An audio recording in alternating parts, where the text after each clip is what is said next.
All right, Tim Howard, welcome to the show.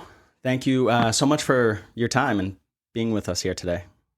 My pleasure. Thanks for having me. I'm excited. Me too. So are we.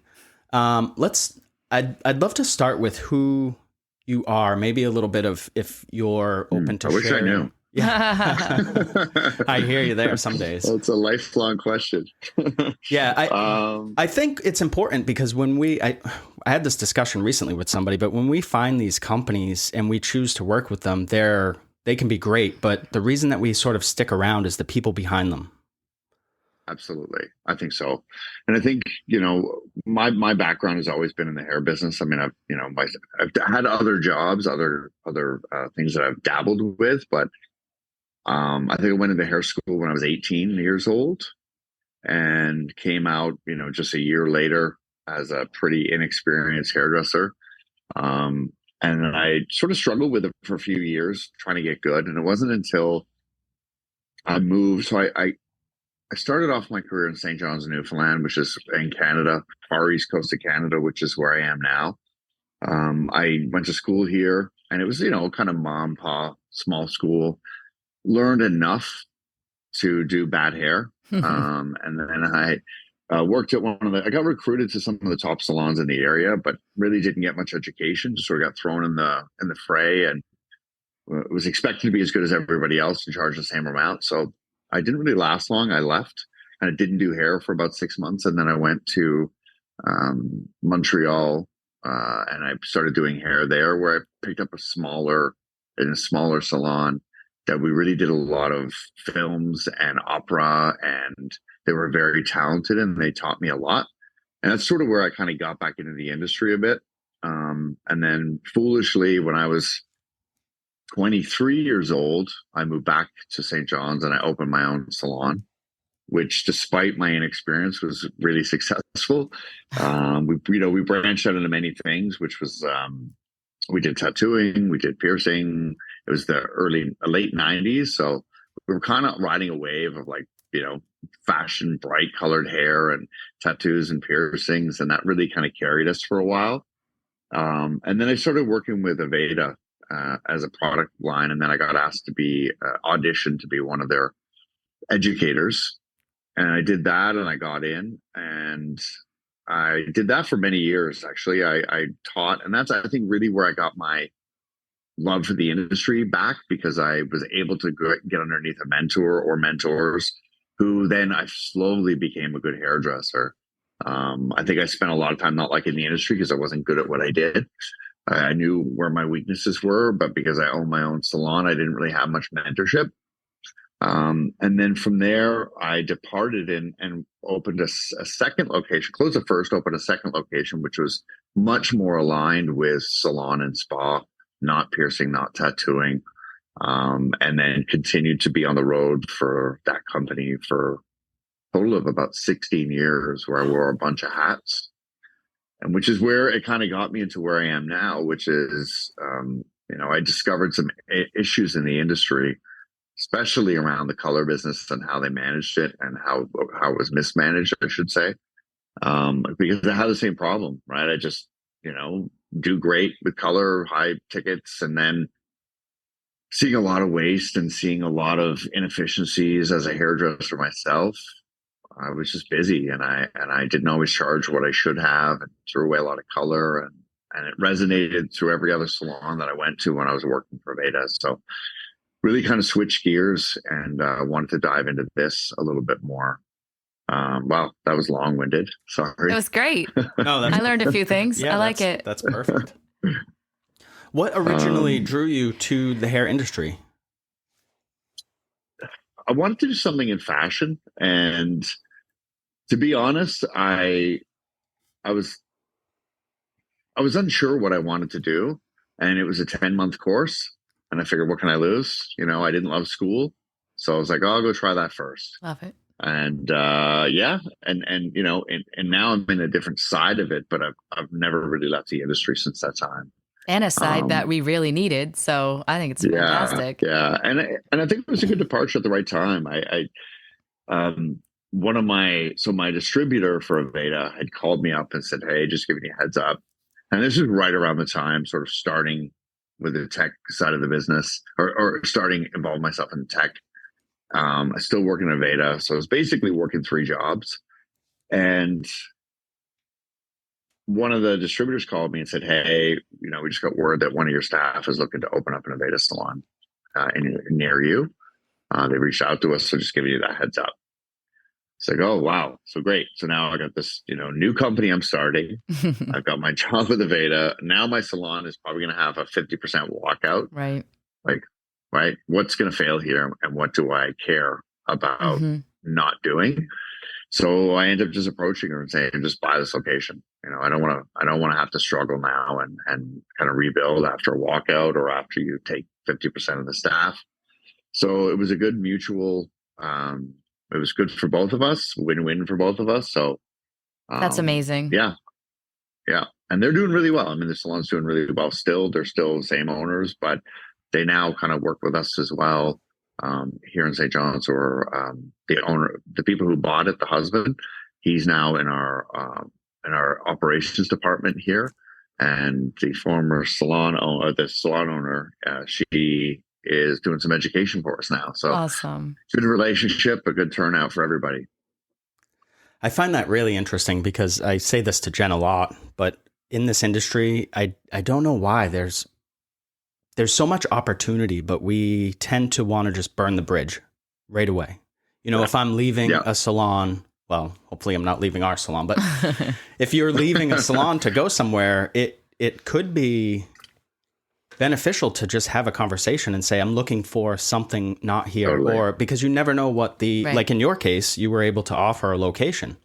In our case, and a setup. We try to keep relationships with staff if they leave, because we've used stylists who have left our salon to help with weddings and things like that. So I don't know why there has to be, I'm leaving and I'm mad. And it's so personal though at times. Like I get it. Because I felt like, it feels like a bit of a betrayal, but they're obviously not getting what they want. They obviously are focusing on their career and their own growth. And, I don't think I was the best salon owner in terms of I was just absent. I wasn't there a lot and probably wasn't running it. I know I wasn't running it as I should have. And when we would have somebody leave our salon to go somewhere else, which didn't happen often. I think we had a really great retention rate with our team. Occasionally we would have somebody and it didn't work out, so they would go somewhere else. We would always tell where they've gone. We would also give their guests a huge discount to come to us. But I never did that where I was like, oh, well, we don't know where they are. We don't know how to contact them. Because I think you just look petty. Yeah. And I think it doesn't look good. So we've always been really good about that. We never really had a non-compete. So it just wasn't a thing. And I really didn't ever want to enforce it. So we never even bothered with a non-compete. But I think just, it's a community. And if we're just open about things, like if we go to trade shows now, or I don't know, I just love the community aspect with it. So, and I really try to encourage that at any time, learning from the other salons in your area and collaborating with them and really just sort of strengthening your own business through competition, I think is always healthy. Agreed. Yeah, I agree. That's a big part of our culture as well. So I want to dive into Vish, but before we dive in, is there anything like a fun fact, or where does Tim spend his time outside of this world?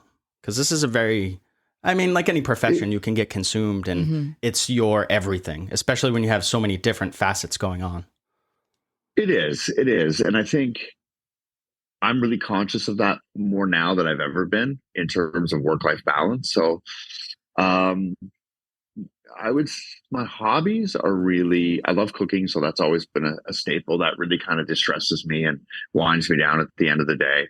But I'm about to turn 51 next month. Happy early birthday. Thank you. Wait, you have a December birthday? I'm December 5th. Yeah. Todd is the 3rd and I'm the 21st. We all have something in common. My son is the 6th.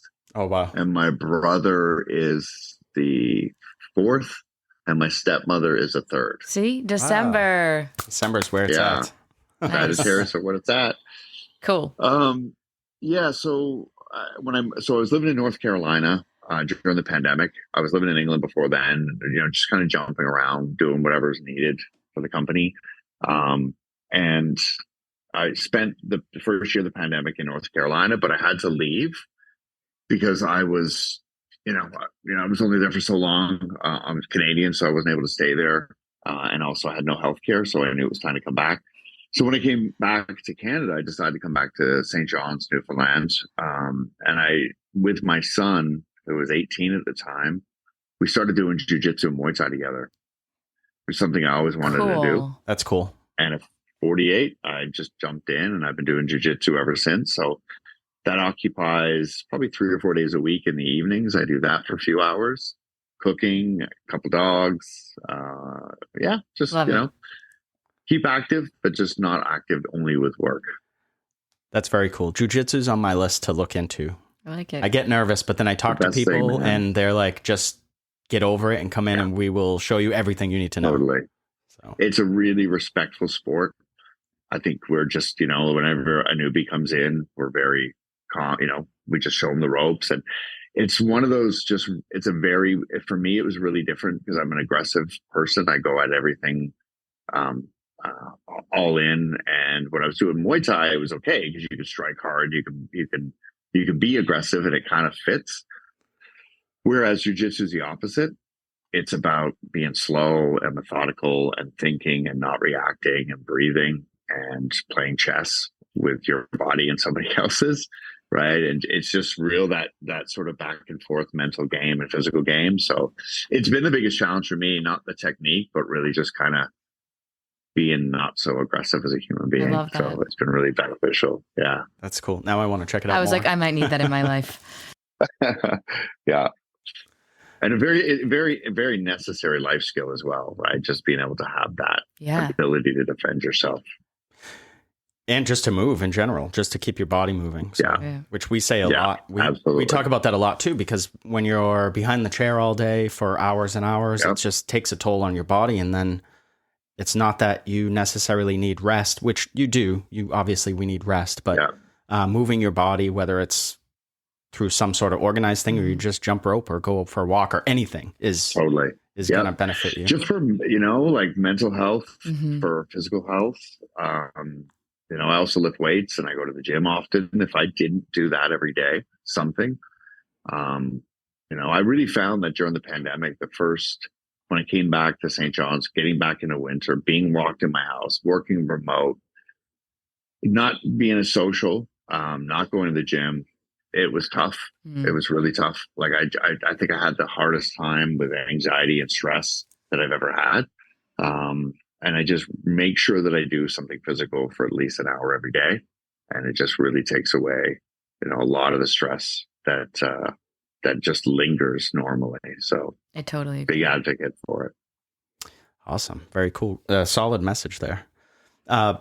Let's dive into Vish. So let's talk about Vish. What is Vish? We know what Vish is. We're obsessed with Vish. I am anyway. So I'd love to know what Vish is in your words, and then what problem does it solve for its users? Yeah. So the whole idea, just really around the color bar, right? Looking at the color bar, looking at what software takes care of. So salon software, it's great. It takes care of your booking, your marketing, your sales, so your retail products, takes care of your retail inventory, does a lot of things. What it doesn't touch is a color bar. And the reason why it doesn't touch the color bar is because it's hard to, because you've got inventory that is used on multiple people versus I buy a bottle of shampoo, I sell a bottle of shampoo, I replace that bottle of shampoo. That's easy. Right. But when you're starting to deal with parts of something, you need it to be tracked by the part rather than, a manual count. So kind of look at the color bar and you see that the sink is full of waste, and that the inventory is counted manually, and there's a lot of mismanagement going on there. So by putting technology at the color bar, we know that we can get rid of a lot of those manual processes. So that's where the idea sort of came from, which is, why are we writing stuff down? Well, we got to get rid of the appointment book. Why are we still letting that exist in other parts of the business? Why are we relying on people to write down formulas, tell us when they've done an add-on service? use that scale that has a readout that we see the information on it, 40 grams of this, 20 grams of that, but it is up to the person who reads it to capture it. And as busy hairdressers, we don't capture everything. Correct. We don't have time to, or we're not super organized, a lot of reasons. And usually none of it's malicious, right? It's just sort of, this is the workflow I've done for the last 15 years. I'm just going to continue to do it because I think it's more efficient. But we know that if we put technology into place to take care of a lot of those things, the initial transitionary period is difficult in anything when you change an entire process. So what we aim to do is make that process as mirrored to what the current hairdressers are doing. There's other technology that came out that would say, no, you got to mix this way and you got to do this first and all these things. And we knew that that wasn't the right approach. We knew that we just sort of put something in that seamlessly fits into what they're already doing. So put the scale there rather than looking at the readout on the scale. We'll look at an iPad, just mix there. And then while all that's happening, we're going to track what you're using. We're going to store the formula. And one of the only behavioral changes we've introduced, which is bring that bowl back to the scale at the end. We'll calculate what's left in the bowl, deduct it from your formula so that now you have an updated amount when that guest comes back. Because if you think about a manually recorded formula, what do? You always put down the starting amount. I use 40 grams of this, 2 grams of that. But we can't adjust that because we don't know what we had left. We can guess at it, but we always write down the beginning of the formula, but it's really what happened at the end. The other thing was, and again, speaking from my own experience, was I was always aware, when a guest comes in, I want to maximize that guest visit. So they may have booked a partial highlight and a toner, but I'm going to do more. I'm going to do the consultation. I'm going to say, hey, maybe we should do this or treatment, or let's do a full highlight, or let's do some low lights in there. The appointment changes a lot, especially with online booking. So those changes typically make a hairdresser run late, which means their next guest is there when the previous guest or guests are working on is ready to check out. So what gets missed when they go to the front desk? Did we tell them all the services we did? Did we let them know we use more color because they had more hair? No, we don't always do that. So the guest experience is inconsistent. And did we record the formula? The guest comes back, well, the formula may not have been recorded, so the results are not the same. But then what else did we remember to charge them for everything last time? Right. No, but we remembered this time. So now the guest's mind, well, I did the same service, but now I'm getting charged less or more. So it's inconsistent. So we're able to take everything that's done, any add-ons, any changes to the appointment, any extra color that's used, take care of the waste, count the inventory, record the formula, and package that all up for when the guest checks out, but also have those analytics available. So when it's time to do one-on-ones with your staff to really analyze your costs, to know exactly how much the average toner is costing you, when you go to change your service pricing, now you have this information which you can make these decisions and changes, which will then make you more profitable and make you more, make you more transparent to your guests about what the charges are. But ultimately, what happens in a salon is that you make a lot of money on some services, break even, and lose money on others, which shouldn't be the case. Why should toners be your top 1, 2, or 3 service when you're breaking even on them? Mm-hmm. So what we're able to do is transition that so that every service is equally profitable in terms of usage of color and ratio product to price. And then we're also able to make sure that there's transparency with the guest. And that, again, when you go to do these one-on-ones, you can really kind of position, what direction you want your salon to go in. Everyone thinks it's about the waste only, but that's just a part of the problem. And that usually goes away. And then that first 6 months to a year, we'll get that under complete control. But it's where are all the other opportunities? Why should a salon, if you've got a color service like a retouch application, and you got 2 clients sitting in your chair, in 2 different chairs. And the client A comes in every 6 weeks and they use 30 grams of color. And client B comes in every 10 weeks and uses 60 grams of color. The booking time's the same, but now you're less profitable on client B. Why is that? Why should that be? Right. We should just price adjust as the guest gets more color because they come less frequently. The guest doesn't mind. They know they're coming every 10 weeks. It's a small upcharge, but it was not done because that awareness was not there, nor was there a system in place to calculate that difference. So that's where we continue to add value to salons by adjusting the ticket and adjusting and making sure the revenue keeps coming in. I think what I love about that too, actually not what I think, I know, because previously my last salon, we didn't have Vish, and you would have the 6-week client or the 10-week client or the client with fine hair versus thick hair. And we would arbitrarily just be like, oh, it's $20 more. So like they might be like, why was it $20? And you're like, oh, it's just $20 a bowl. Where now, and our current salon where we've had Vish since the day we opened, when a client checks out and there's additional color, sometimes it's even 51 cents. Like, but it's enough to cover it. And if they ask a question like, oh, the additional color costs this, and it's not just a random number, and it's not the same for everybody. No. It's literally based on what the extra color was. And I think from a standpoint of when you're emailing receipts now, it's very clear. And if there's a question, the conversation is extremely clear. And from the standpoint of when you are charging extra, you feel confident behind it because you realize there's actually a process behind that extra charge. Yep. And it should be, right? Like it shouldn't be this hard to understand policy that sometimes gets followed, sometimes doesn't. And I was guilty of it in my salon. My staff would come over and say, here's an extra 300 grams of color. What should I charge? And I'd be like, it shouldn't be that way. Right. It should just be, this is what it is, and we'll charge based on it. And one of the things that we are able to do is customize those, yours. So what we do when we onboard a new salon, if we meet with them, we really try to understand their business. Some salons, are charging $300 for, balayage, while others are charging $100 or even more. Not everybody's going to want to charge that 51 cents. So how do we adjust the software? Right. How do we adjust the software for everybody? And we have that ability, whether your parts and labor, meaning service is one cost, product is another, or what you're speaking of, which is we're including so much product in that. All these things are adjustable based on the culture of your business. We know from all the data and all the salons we're in how it should, like how a successful salon charges. So we're able to offer that coaching advice as well. And which is amazing. I think what you had said earlier about, what makes you stick with the company are the people. And I think that's one thing how Vish really stands out from other companies in this space is that we have a very hands-on onboarding with you and your team and our team.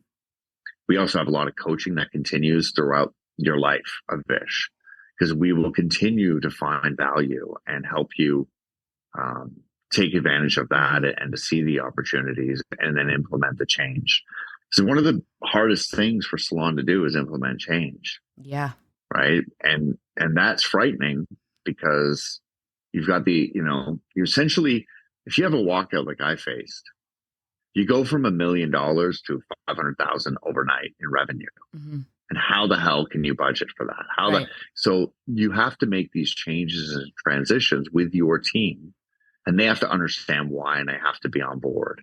So we really dive into that and help the teams, and then help manage the changes that come through. The last thing you want is to save money in one area, but then lose a bunch of people. So we're happy to say that doesn't happen. We take baby steps in our process to onboard. And admittingly, like one of the biggest sort of challenges that salons faced with Vish early on was that it was a change, and some features in the software weren't obvious, which required a little bit of training and retraining. But we've just launched a new version of Vish, which is 2 years in the making, and sort of 5 years in the App Store, 5.5 years in the App Store, and interacting with customers and hairdressers and everybody to understand what we could do better. And I'm very confident that we've got it, right? Like, no, we'll still continue to make changes and iterations, but we're in a position now with our software that we've listened to everybody and we made those changes. We made things more obvious and easier so that you can just pick up our app and start using it. Which is amazing. Training will always be a thing. Training will always be a thing if you want it. But just going through the beta testing that we went through, we're able to just say to a hairdresser, look, you've got a balayage coming in, and you're going to mix 2 bowls under that, and you're going to mix a toner. Go ahead. And they can do it. So, it's been very successful. And that launched at the beginning of the month, this month. Awesome. So for our new customers, new people to Vish, we're able to onboard that right away. With our existing customers like yourselves, that will be a transition that comes in January, where we'll have to migrate the data, and we want to make sure everything is rock solid before we interrupt any data. We want to make sure everything is smooth transition from the old to the new. But we will support the old version for quite a while if people prefer it. But there's a lot of positive changes. One of them is that, the workflow is just much more easy to understand. But we've also, went with Android and iOS. So if you use Android at your color bar, no problem. If you use Apple, no problem, or both. We've also introduced that it's available on the hairdresser phones, so that there's a lot they're able to do away from the color bar. They can get formulas ready. They can set target weights. They can do a lot of things that they've been asking to do, so that it alleviates the time at the color bar, but also gives them more capability to work with. And we also are working more and more with our salon software partners on the integration. So you'll see a lot of changes coming there as well as the reporting and dashboards. Which is cool. Lots of innovation. Really excited. Yeah. Yeah, really, really excited. And I encourage everybody, we just put up a video on our website, which is getvish.com. So if you go to getvish.com, there's This Is Vish video, which really kind of explains it, but you also get to see the new product throughout our website. Oh, fun. I know there's some white papers, and there's also some case studies on there that I know people will follow. We just relaunched our entire website. So a lot of positive changes there. That's as cool. well. Well, who is Vish designed for? Is it just like a commission salon scenario, or can an independent stylist use Vish, or what does that look like? Absolutely. Yeah, and I think with the capability, so yes, always we had a package or a platform or options for everybody, whether you're an independent or you're a 10, 20 salon location with 200 hairdressers. We fit, and we can show you value in every situation. Vish is not software that you should be paying for. It should pay for itself 10 to 20 times over. And we work with you to make sure that happens. Our new platform, where we have it phone-based, I guess the barrier sometimes for an independent is the upfront, is buying a new iPad but now you're able to use your phone to do all the mixing. So we really designed ourselves to be aligned with independent hairdressers. We're in a lot of schools now. Oh, that's great. There's and that's the group that really resonate. And I know, talking to students, I just came back from the Summit Salon in Tampa. Some of the feedback I got from the students there were, they really look to what technology a salon has when they come out of school, because they want to be with a forward-thinking salon. And typically, if they're engaged in technology and they're early adopters of technology, they attract the younger hairdressers. Because if they're using it in the school and they're using it at home, they don't want to go backwards and start doing a bunch of manual things and writing stuff down where it's just not part of their mindset. For sure. I used to have the old school index box. Yeah. Not anymore, but a couple years ago, that's where I was playing. I think everything comes color stains and coffee stains. All over everything. It was awesome. I think everything comes around when you are innovative or you try to remain non-complacent. You avoid a lot of the things that part of my job is researching on social media. So I see these trends, and one of the ones I've noticed recently that just popped into my head was the businesses are saying, everything is increased price-wise, and we're not going to pass that off onto our clients. And I think that's noble, But are you willing to die on that hill? Right. Like, because at a certain point, 100%. when are you going to stop doing that? And I'm not here to try to ever take advantage of anyone, ever. We would never do that. Nope. But cost needs to be passed off. For sure. Every business does that, you know. Except hair business, right? Yeah, we that's just give stuff away. We give stuff away. My brother, who is not from the hair business, but he points that out all the time. Like he's like, he doesn't want me talking about price because I'll give stuff away all the time. It's just part of my like giving relationship, personal relationship with customers that is just ingrained in me as a hairdresser.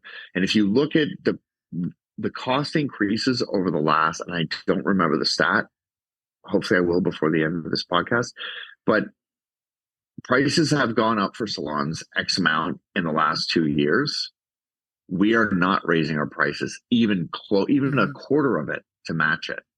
But if you think about every other place that we purchase or we have relationships with, those costs have gone up. Right.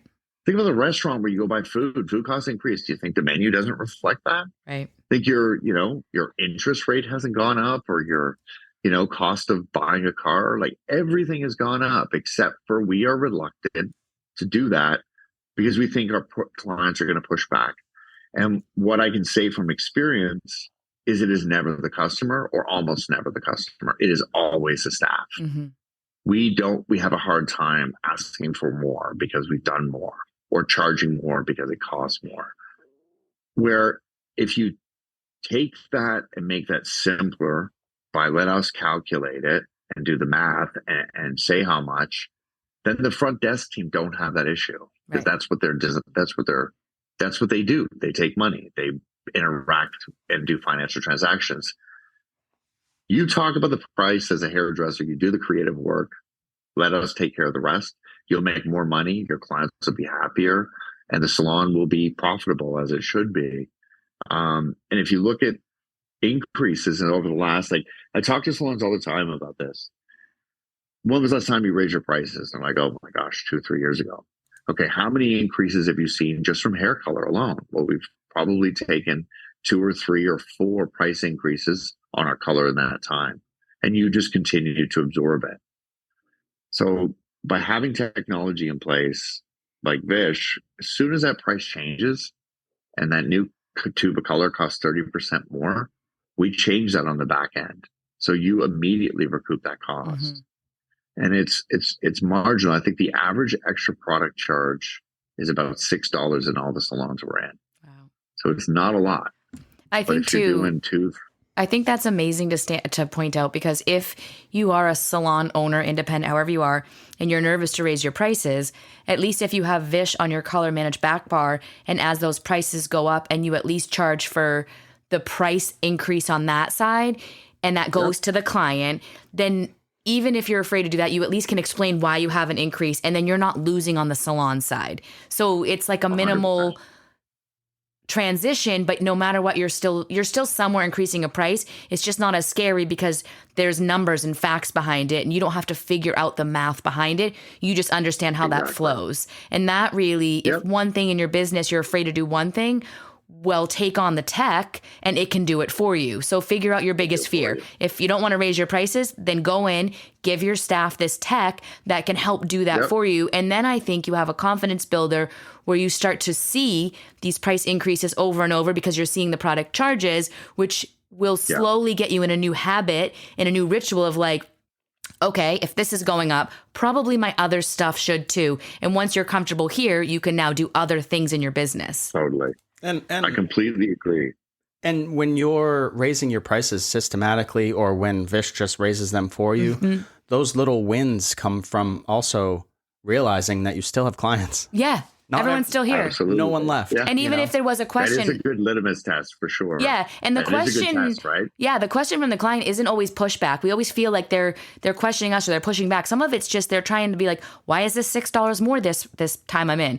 Well, the product charges went up, and this is the part that we're concluding in our total now. And they're like, oh, okay, that makes sense. Like people have to question stuff all the time. It doesn't mean they're pushing back on something. They're just asking a question to understand it. They need to understand it. Yes. And there are facts and numbers too. So if somebody asks you that question at your front desk, you don't have to go, oh, I don't know, Tim or Jen said, raise it $20. So you can look at Vish on your products went up, and we just do a product around, change. right? Yeah. The front desk app, you can spin that around and show the guests. Here's a breakdown of all the products we use. This is our budget on how much we allow for the service.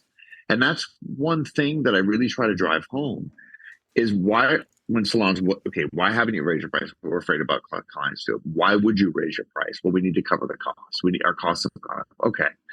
So let's look at a $10 increase. Let's just stick to that retouch application. Okay. So we know costs have gone up.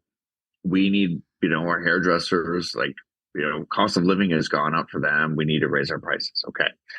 So we raise our price by $10 because also we know we're using a lot of color. That $10 charge, well, most cases, $5 of it's going to go to the staff member. So now you still haven't really coped with, because you're still paying for that extra product out of that now, only $5 more, which never covers it. But who is that $10 charge going to most? Is your loyal 4 to 6 week clients. Okay, so now they're paying $10 more. They're not the ones who are using the extra colors. The person that comes every 6 or 8, 10 weeks. Right. And they're also only paying that $10. So what have you gained? Right. You've really gained an upset to your most loyal clients who don't use a lot of color, right? Rather than just price adjust. If you come in every 4 to 6 weeks, you probably won't see an increase. Move your staff up a level system by benchmarks. So when they need to make more money, well, move them from level 1 to level 2. Maybe keep your higher levels 4, 5, 6. Maybe those are ones you raise the base price of, and get people to strive towards that. Keep your entry level a reasonable price adjust where needed, and you're going to be more profitable. You're also going to give people a succession plan on how to do that. Just raising a price because they're doing the same work, sure, but there's other ways to do it. Yeah. So I really think it sends that message. And if you ask any guest who's got long, thick, curly hair who comes in frequently to a salon, do they mind paying a little bit more? No, they don't, because they expect it. Yeah, they're usually the client that says, just so you know, I have a ton of hair. It takes more time, or sometimes they need to use more. So they're aware of who they are as a client, very much so. Most of them, Yep, absolutely. And it's not often that a client's coming to your salon just based on price, right? That's a part of it, but that's usually your entry price, right? That's usually like, okay, what sort of, are you low budget? Are you mid-range? Or are you high-end, right? Or high price? So, it's really about the experience and the quality of work that gets output. Agreed. I love it. Let's switch gears a little bit. Okay. And talk about Vish as a company. How many employees or staff, or what does that look like for you guys? We have about 50 spread out. Okay. So I think we have, 20 to 30 here in Canada, 25 to 30 here in Canada, always growing. We have people in the UK, we have people in Australia now, people in the US. We're moving, fairly quickly in terms like the technology for sure. Growing as a company for sure, but we're really cautious that we grow well and we grow smart. We haven't raised our prices in 5 years, so that back to us not doing it right. With growth, we've looked at a bunch of things. We've added some new features. We've and I think what we have is that our customer support department are so great, and our onboarding team are so great. And, we just got some feedback that it's a real personalized service and we don't charge for it. My mantra is that we want to deliver the same level of service that salons do to their guests. So it's not software that you don't have a personal touch with. It's not all automated where you go online and you never interact with us as people, and you just download software and you research how to use it online and away you go. Our industry is high touch. So, we have that element of it. It definitely has its challenges in terms of, scaling a software company, because we send people on site, right? We offer that. If you want our people to come on site to your location and work with your team as they mix color on their guests, as part of your training, we absolutely do that. So we have regional educators all across the United States and Canada and the UK. And I think we'll continue to do that as long as it makes sense for everybody. You know, yes, we'd like to get in a position. I think we're close to it now with our software where we don't need that. But again, it's not about learning the software. It's about change and managing that change. So I do think you guys do a fantastic job of being a people person business in the tech world. So I know when Todd first mentioned Vish to me, I literally was like, you can F off, because this is too out of my wheelhouse. My index cards work just fine. And my staff is literally going to leave me. Like, that's the first thought as a salon owner. So I can resonate with that. But then as we did, I think there was a guy, Luke, at the time. We did a bunch of calls with Luke, FaceTime, Zoom, everything. And Luke probably was like, either like do this or don't. But he wasn't. He was so wonderful with my own anxiety of the change as me as a stylist or colorist, and then listening to me as it would be for my staff. And we ended up, that business of mine, I parted ways, Todd and I opened Hello, and it was a no-brainer at that point. We were opening with Vish.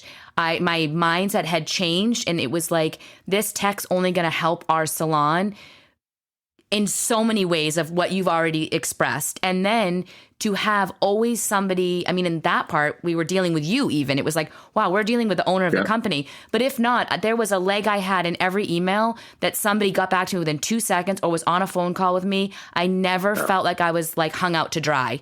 And if it wasn't me, they would help my staff. Like, what you're saying is actually what you deliver on. So anybody that's listening that's like, I don't know, tech is so scary. I know people that are still afraid to have online booking, right? So if they're afraid to do online booking, they're afraid of something like a Vish. But when you talk about tech and the way the world's changing, it's time. Like, you've got to evolve and get into this world for so many reasons, of the waste, of just keeping track.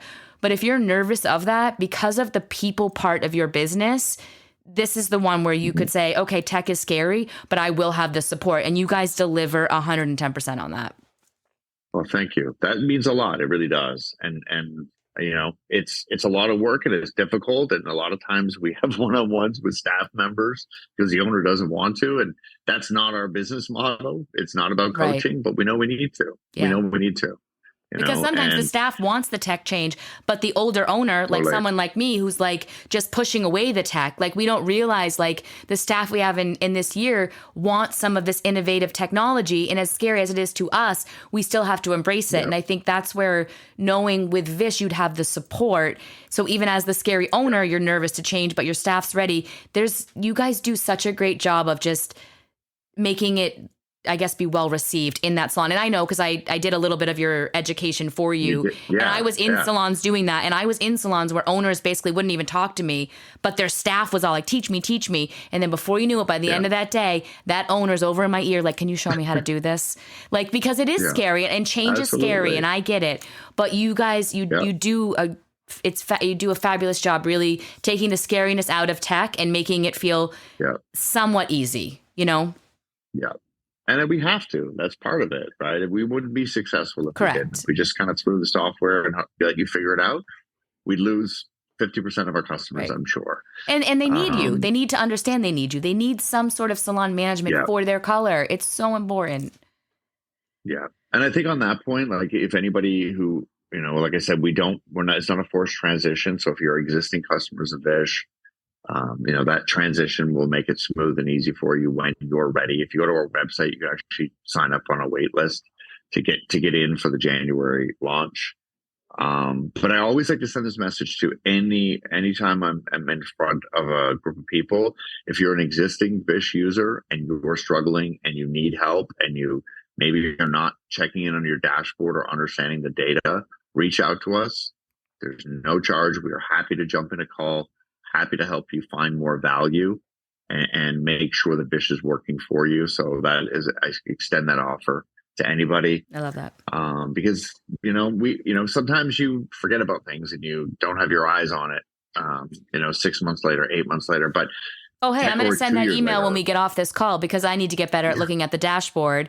So thanks. I'm going to be reaching out for my help back on, I peek at it. Get back on my better playing field with that dashboard. There's always more value that you can find, and we can help you find it. Right? There's always more. It's not one of these things that it's sort of static. Like, we can keep tweaking things as you move along. So we're happy to help you with that. Yeah, and as you learn bits, you're ready to take on more to learn more bits, right? Yep. But even so, that's, I would say the last couple of months I've fallen off with the dashboard.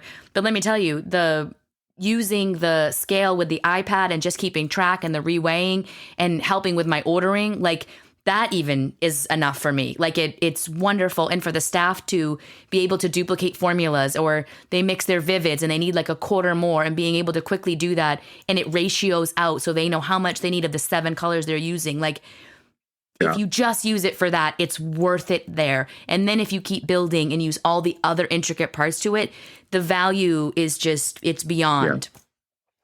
Yeah. I mean, listen, hair color manufacturers are on side. They love us. And it's kind of counterintuitive, because what are they getting out of it? Right? They're selling less color. Right. For a short period of time, because we know the salons that are more efficient and more in line and profitable, they grow. Mm-hmm. They hire more people. Right. They expand. They hire more locations. They do more. They buy more over a long period of time. So it's really, the manufacturers we work closely with are really grateful, because we need that partnership. Same with the salon software companies. It's an ecosystem. This is not just Vish. We work with, we integrate with a bunch of different software companies and hair color companies to really help strengthen the salon business. So it's been a great journey. And where we are today, we're finally in a really healthy space where all these things that we've been working hard and value have really come into fruition. And we have a lot of healthy, successful salons that are just crushing it out there in the industry, and are also part of the community that don't mind reaching out to salons that are new to Vish and help them along the way. So we're in a really good spot, and we're really, really happy with the journey we've been on. Fantastic. That's awesome. We talk a lot about building your foundations as a company. I think we just ran through a bunch of, I think people can pull what Vish's culture is out of the conversation we just had. Correct. So I don't think we need to keep harping on that, but whether you're building a software company, a salon, I had a gym, you're going to face problems, struggles, challenges. Can you talk a little bit about that? I think it really helps people to know that they're not alone, because the people that we talk to who are opening salons or other businesses are like, they feel alone. Yeah, it's not for the faint of heart, right? I mean, that cliche that if it was easy, everybody would do it is so true, though. We've faced a lot, like technology not working a few years ago. We had some issues with formulas and the scale not connecting, and it's stressful. It's definitely something you need to be committed to, whether it's a salon, restaurant. It's a struggle. It's never easy, and it's never predictable, right? You're always going to be thrown a curveball. But if you believe in what you're doing and really you're passionate about it, which we all are, we all love it. We have a great team who really just work together well. We love our work environment. We're mostly now in person in our office. But software is very different. And I think sometimes that message doesn't get out there. I remember I got challenged on a call once with a sort of like an online conference during COVID. And then they're like, oh, you charge X amount per month, and, really costs you nothing to deliver this software to a salon in Southern US. I mean, just shipping code is what's different about a salon. Like, let's say a salon, right? So when I opened my first salon, you hire a couple of people, you really grind and you grow. And as you grow, you start to hire more people because your revenue's there and your customer base is there. Software is kind of the opposite, in that you just burn money, right? You grow the software before you have customers. And then your customers eventually catch up to what your costs are. You eventually start breaking even. You eventually start being profitable. It takes many, many years. And then you have to revamp that tech. Totally. Yeah. You got to just keep, it's a constant, spending money before you make it. Right. And getting investment. I mean, that's really, if you look at all the big tech companies, I mean, geez, when did Uber become profitable? Right. And they're a bad example because they've done some shady stuff, but like a lot of these software companies, it's 10 years before they turn a profit. Which is crazy. Right? If a regular human hears that 10 years before you turn a profit, they'd be like, why would you do that? Yeah. Right? Like, why would you do it? Yeah. Because the eventual goal is there. So for salons, and you want to help, a lot right? of us, like, absolutely, we do. And, we can turn it around. Like a lot of salons are profiting not at all, or they're profiting at 5%. mm-hmm. And that's not enough for the hard work we put in. Right.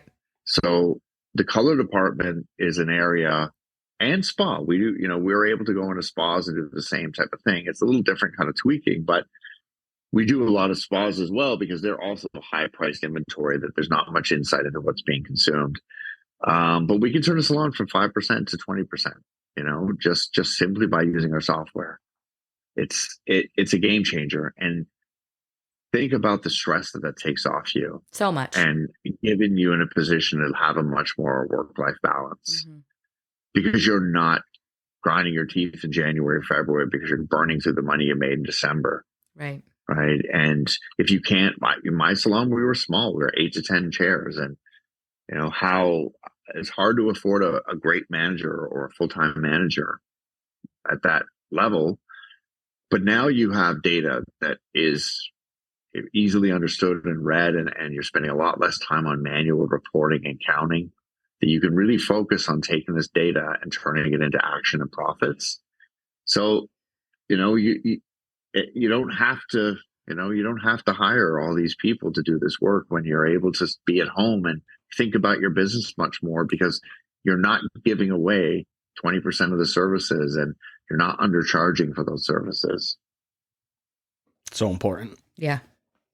If your business doesn't exist, then you can't help anyone else. Yep. So that's what it breaks down to. But exactly. Maybe we should dive into some of the fun stuff, or at least I think it's fun. So sustainability and the environment and all that stuff is, excuse me, at the forefront right now of the world. Yeah. So can we talk about those numbers? You want to dive into whatever you have for us? Because I've seen some stuff in the past and it was like multiples of millions of dollars being saved and pounds of color. And, right. By these salons as a whole, just for using Vish. Yeah. And it's amazing. It's mind blowing.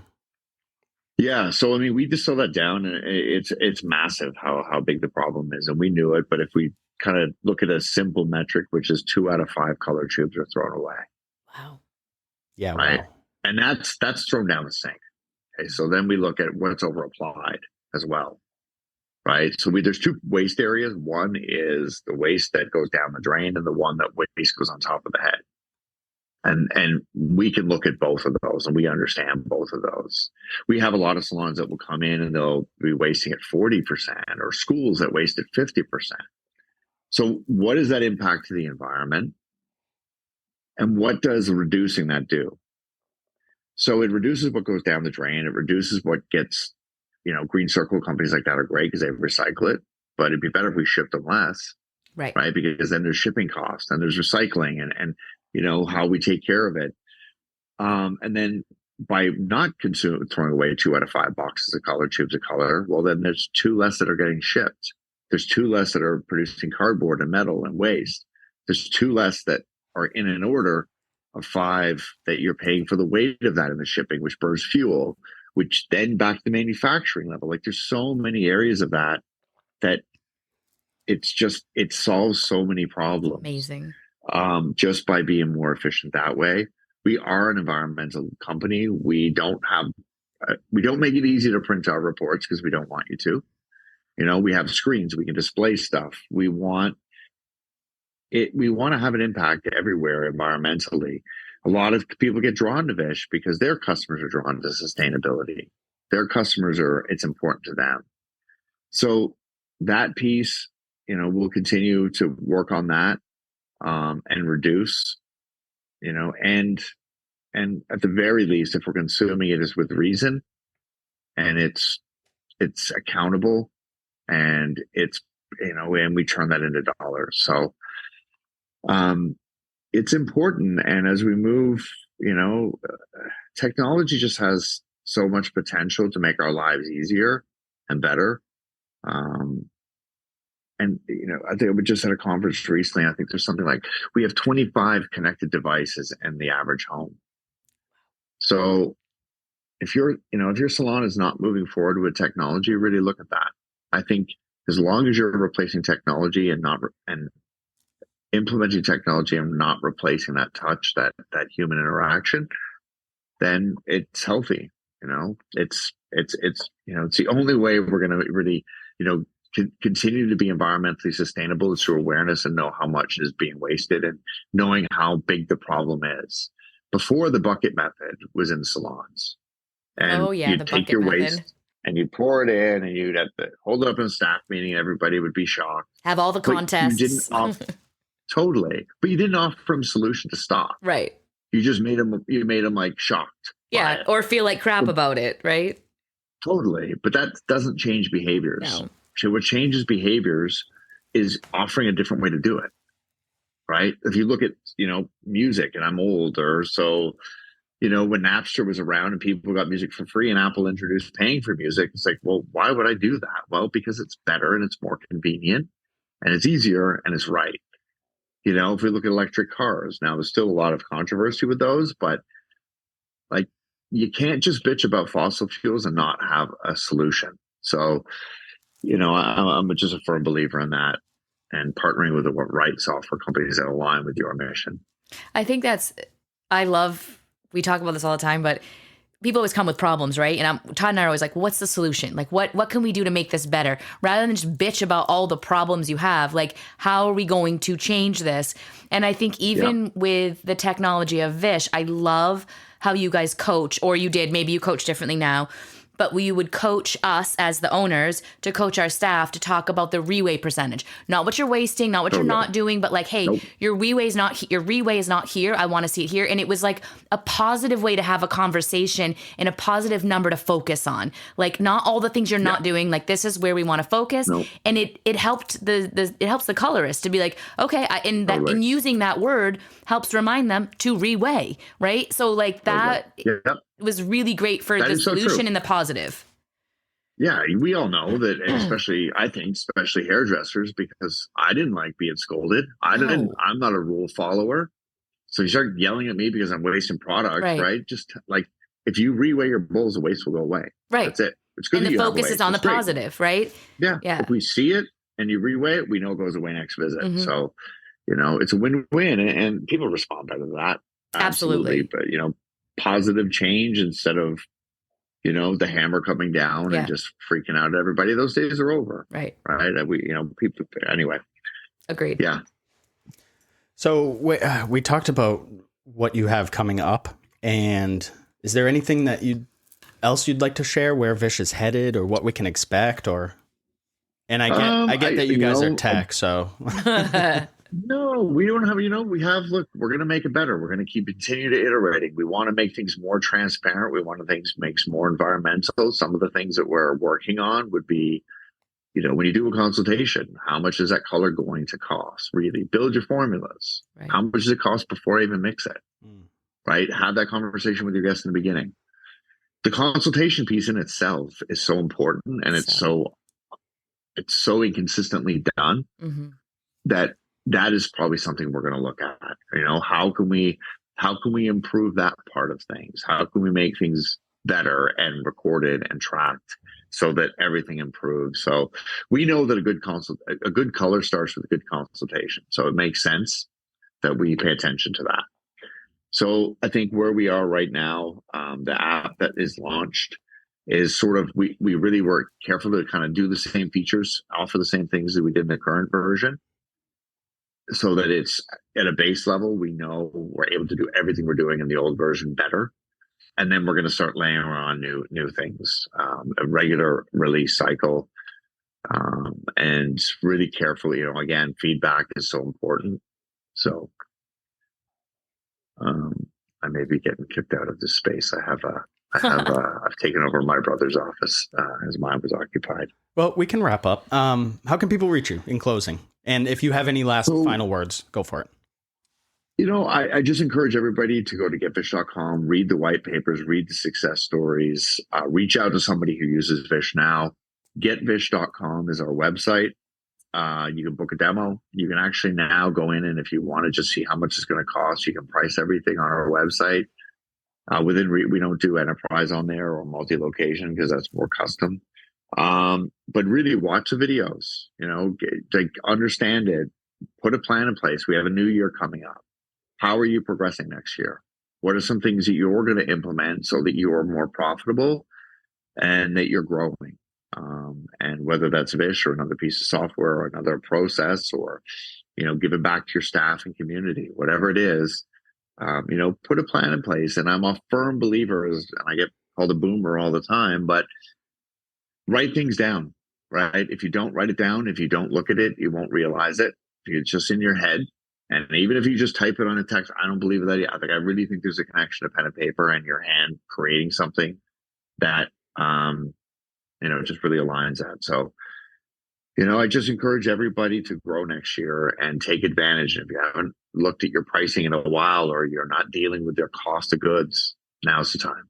Love it. Awesome. Tim, Vish, thank you so much for your time. Thanks, we really Tim. appreciate it. That was a lot of fun. Thank you for having us. Yeah. All right. Take care. Thank Bye. you guys. Take Bye. care. Bye. That was fun. Bye, everyone.